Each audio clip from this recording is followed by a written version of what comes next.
Good evening, I'm Prasad Michael and you're watching Kini News, the show that brings you today's biggest stories. It's a tale as old as time. Dr. Mahathir is still not ready to see Anwar Ibrahim become Prime Minister. And to make things worse for PKR, he has issued an ultimatum. Dr. Mahathir Mohamad's working relationship with PKR and its president Anwar Ibrahim may come to an end over the dispute on who should be Pakatan Harapan Plus Prime Minister candidate.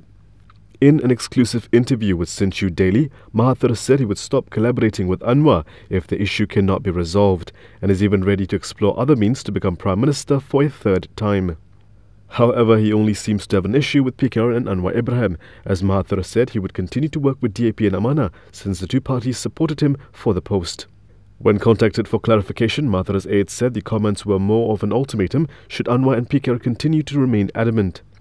If the option for him to become Prime Minister for 6 months before passing the baton to Anwar falls through, Mahathir said he was willing to leave the informal alliance of Pakatan Harapan Plus. Elaborating, he recalled how Pakatan Harapan and its predecessor Pakatan Rakyat had failed to form the government before he and Bersatu joined forces with them. Mahathir recalled how PKR has been in the opposition for so long before he decided to help them in GE14. While Dr. Mahathir has his eyes on the premiership, Anwar Ibrahim seems to be willing to give him lesser roles Mahathir has rejected. PKR President Anwar Ibrahim said that he is willing to consider a senior cabinet post or a minister mentor role for Langkawi MP Dr. Mahathir Mohamad should Pakatan Harapan take over the government. He said this in an interview with Channel News Asia. A 2-minute clip of the interview was posted by Channel News Asia's Malaysia Bureau Chief Melissa Goh on a Twitter account last night. In the interview, Anwar was reportedly asked about the proposal for Mahathir to be Prime Minister for the third time, while Anwar served as his deputy. Anwar replied that it would mean spending 6 months being unable to focus on reform, but instead arguing over issues such as the date of the next transition of power and whether there would be further changes to the cabinet lineup. He said Mahathir has served twice as Prime Minister and it's time for the nation to move on. He added that it was not a question of personality, but a question of opportunity to begin anew with a fresh start for the nation. Anwar also said that Harapan must be ready for a snap general election as early as August and expressed optimism that the coalition would win the election. Earlier, I told you how Dr. Mahathir is willing to work with DAP and Amanah because they supported him. But this puts DAP and Amanah in a tricky position with Anwar Ibrahim. So Kit Siang today explained why they're backing Mahathir. According to him, it's actually to help Anwar. DAP and Amanah have not abandoned their long-time ally Anwar Ibrahim, according to Lim Kit Siang, despite the two parties choosing Dr. Mahathir Mohamad to serve as interim Prime Minister for 6 months if Pakatan Harapan and its allies recapture Putrajaya. Lim said a power transition was the surest way for the PKR president to eventually helm the nation.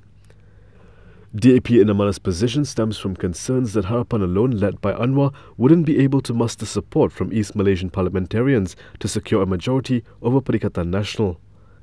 The coalition has therefore urged PKR to allow Mahathir a half-year term as Prime Minister before handing over the reins to Anwar, who would serve as the number 2 until then.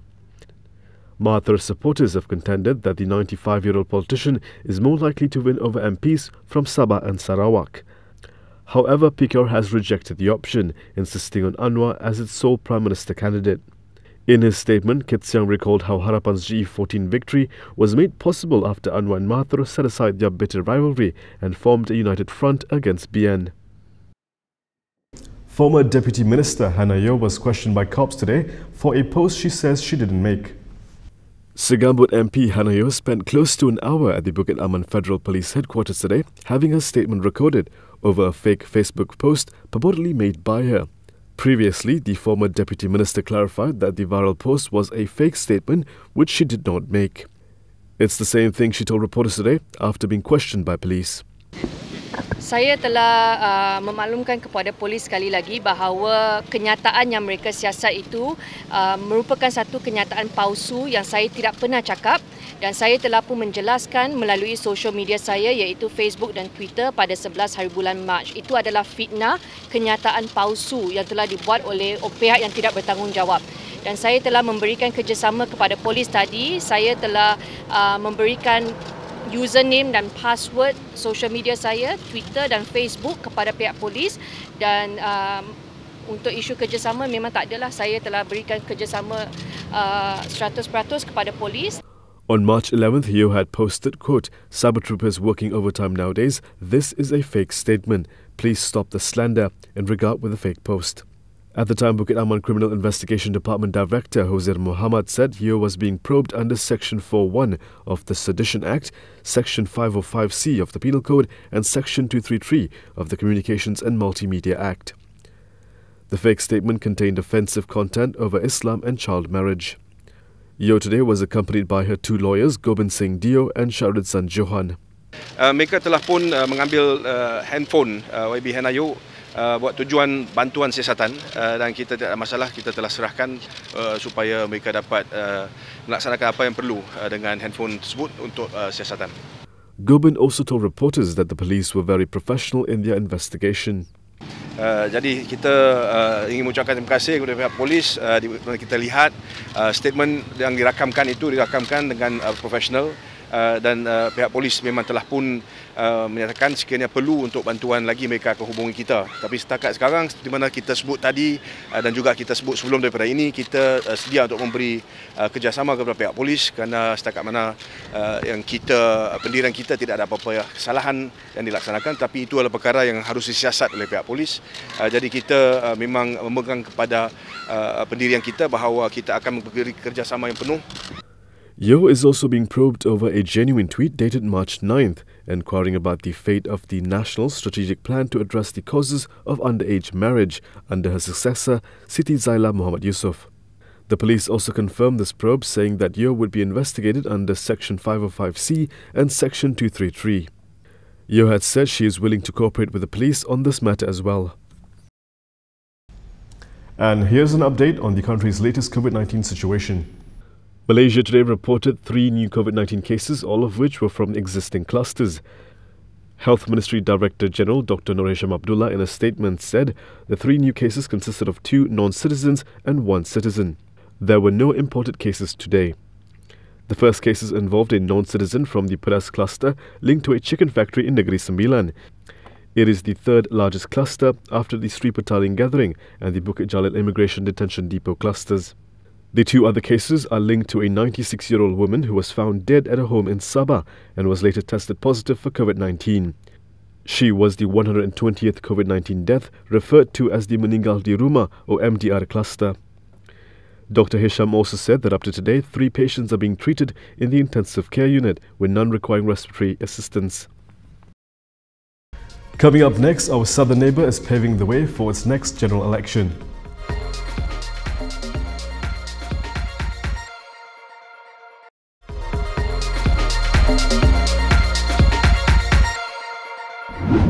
Singapore is all set for its general election after PM Lee announced today that he has advised for Parliament to be dissolved. Singapore's Prime Minister Lee Hsien Loong announced today that he has advised the city-state's president to dissolve Parliament as he has decided to call a general election. Lee said the decision comes as the city-state was in a stable position with regards to the COVID-19 outbreak. This general election will be like no other that we have experienced. Not just because of the special arrangements to deal with COVID-19, but because of the gravity of the situation and the issues at stake. The government that you elect will have critical decisions to make. These decisions will impact your lives and livelihoods and shape Singapore for many years to come, far beyond the 5-year term of the next government. Big news from the world of tech, with Apple unveiling updates for Apple devices you can look forward to before the end of the year. Apple Incorporated on Monday said that it would switch to its own chips for its Mac computers, saying that the first machines will ship this year and ending a nearly 15-year reliance on Intel Corporation to supply processors for their flagship laptops and desktop computers. Now it's time for a huge leap forward for the Mac. Because today is the day we're announcing that the Mac is transitioning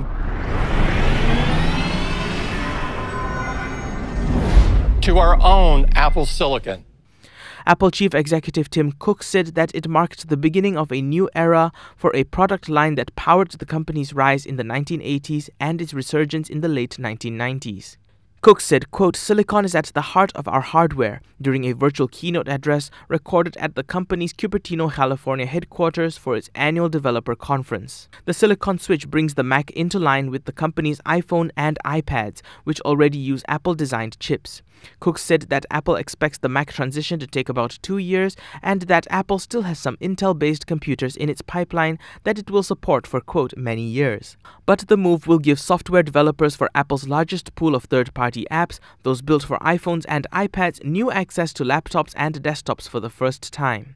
Apple software chief Craig Federighi said that for these offerings, quote, "most apps will just work with no changes from the developer on the new Macs."